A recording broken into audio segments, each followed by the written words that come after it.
Yesus yang memanggilku, Yesus yang memakaiku, ku siap Tuhan untuk melayani-Mu. Shalom. Berjumpa kembali dalam renungan dan doa malam Resort GKE Kasongan.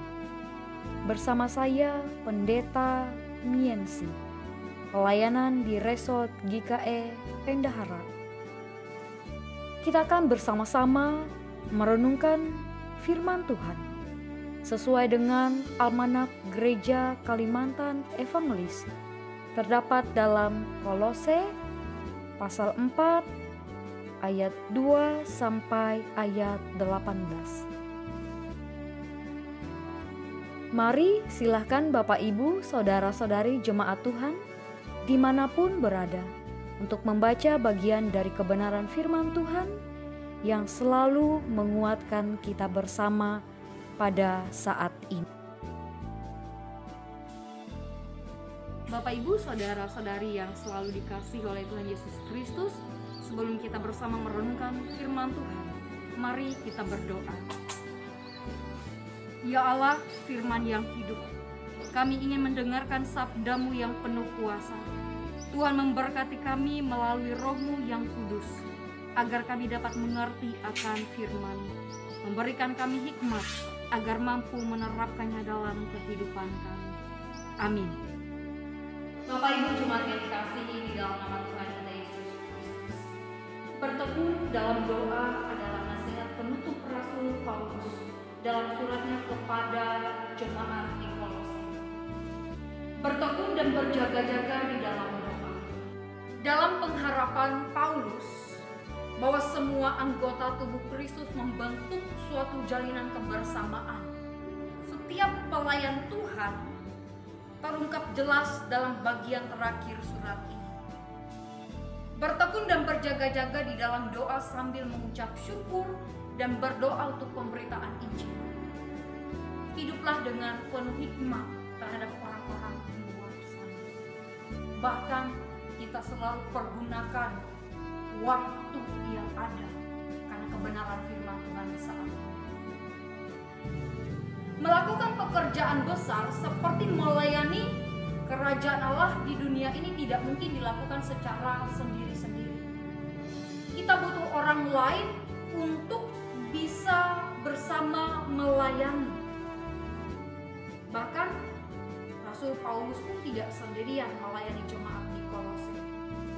Kita juga melihat dalam suratnya kepada jemaat di Kolose ini bahwa jemaat diperingatkan berhati-hati terhadap pengajar-pengajar sesat yang punya maksud jahat, yang datang kepada jemaat dengan kata-kata yang indah untuk menyesatkan mereka. Yang dimaksud di sini adalah berhati-hatilah dengan orang-orang yang seperti itu. Bukan berarti jemaat tidak boleh berkata-kata dengan indah. Saudara sekalian, dalam Kolose pasal 4 ayat 6 dikatakan seperti ini. Hendaklah kata-katamu senantiasa penuh kasih, jangan hambar, sehingga kamu tahu bagaimana kamu harus memberi jawab kepada setiap orang. Di sini jemaat diajar untuk ketika mereka berkata-kata, mereka harus berkata-kata senantiasa penuh kasih.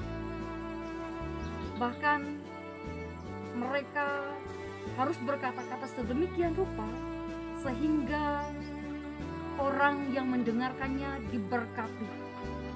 Orang itu berkenan mendengar pernyataan mereka. Seperti halnya makanan. Jika tidak diberikan bumbu, rasanya hambar. Dan sebagian orang tidak suka memakannya. Demikian pula perkataan kita. Yang pertama, harus benar dulu. Ketika perkataan kita sudah benar, perkataan yang kita sampaikan tidak mengandung kesalahan. Kita tidak punya niat yang jahat. Yang kedua, kita harus belajar menyampaikannya dengan cara yang berkenan di hati orang lain. Ya, sama seperti halnya makanan perlu bumbu. Perkataan kita juga perlu disertai dengan kasih. Yang ketiga, punya sikap hati yang benar. Kita belajar juga untuk berkata-kata kepada orang lain dengan cara yang menyenangkan. Sehebat apapun ide kita, sehebat apapun perkataan kita, kalau yang keluar dari mulut kita kasar, kemudian tidak menyenangkan hati orang, maka kita tidak akan diterima oleh orang. Kita harus berhati-hati.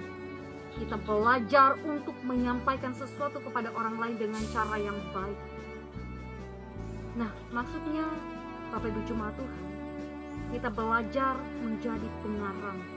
Meskipun kita harus hati-hati dengan orang yang berkata-kata indah, hati-hati dengan orangnya, tetapi juga perlu belajar kelebihan mereka. Apa itu kelebihannya?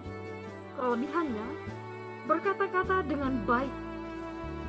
Tapi ingat, perkataan yang benar disampaikan dengan hati yang benar, dengan cara yang menyenangkan, itu jadi berkat untuk orang lain. Belajarlah untuk melakukan hal itu, dan kita akan memiliki komunikasi yang lebih baik antara suami dan istri, antara orang tua dan anak, antara teman dan yang lain sebagainya. Komunikasi akan terjalin dengan sangat baik jika kita memperhatikan cara kita berkata-kata kepada orang lain, dan supaya pelayanan yang kita terima dalam Tuhan kita bisa lakukan dengan sepenuh hati. Dan percayalah Bapak Ibu Jemaat Tuhan, kasih karunia Allah akan selalu menyertai kita. Tuhan Yesus memberkati. Amin. Mari kita bersatu di dalam doa. Bapa di sorga, kami mengucapkan puji dan syukur hanya kepadamu. Malam hari ini kami kembali datang membawa diri kami bersama keluarga dan jemaat Tuhan. Kami mengucap syukur atas limpah berkat kasih dan hikmat dari-Mu yang telah kami rasakan sepanjang hari ini. Tidak terhingga kasih dan kebaikan-Mu dalam kehidupan kami. Terima kasih atas firman-Mu Tuhan yang kami dengarkan pada malam hari ini. Tuhan kami Yesus Kristus, kiranya apa yang kami rasakan sepanjang hari ini, Tuhan memberkati. Berkatilah sesama kami yang kekurangan boleh ditambahkan, yang lemah boleh dikuatkan, yang sakit disembuhkan, yang miskin diperkaya, dan yang berduka Tuhan hiburkan. Hanya oleh kuat kuasa-Mu semuanya dapat terjadi. Maka dengan iman dan percaya kami yakinkan semua terjadi, karena janji Tuhan dalam kehidupan kami. Berkati istirahat dalam tidur kami malam hari ini. Tuhan jauhkanlah dari pencobaan. Engkaulah yang menjaga dan melindungi tidur kami. Dan kiranya besok pagi dalam hari yang baru kami diberikan berkat kesehatan, kekuatan, usaha dan pekerjaan Tuhan selalu lancarkan. Terima kasih Tuhan. Di dalam nama Tuhan Yesus Kristus kami berdoa. Amin. Terima kasih. Selamat beristirahat. Tuhan Yesus selalu memberkati kita semua.